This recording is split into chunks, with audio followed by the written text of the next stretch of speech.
Система пылеподавления роса содержит сосуд, работающий под давлением до 12 атмосфер объемом 50 литров.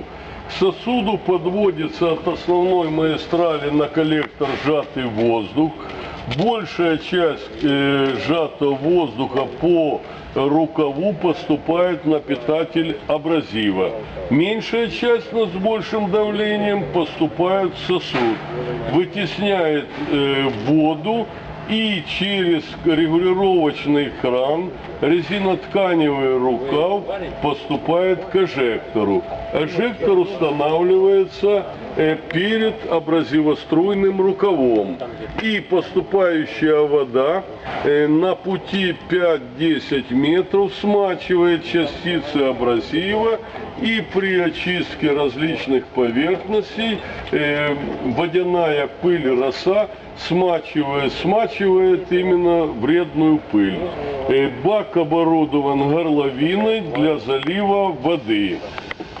Благодарю за внимание.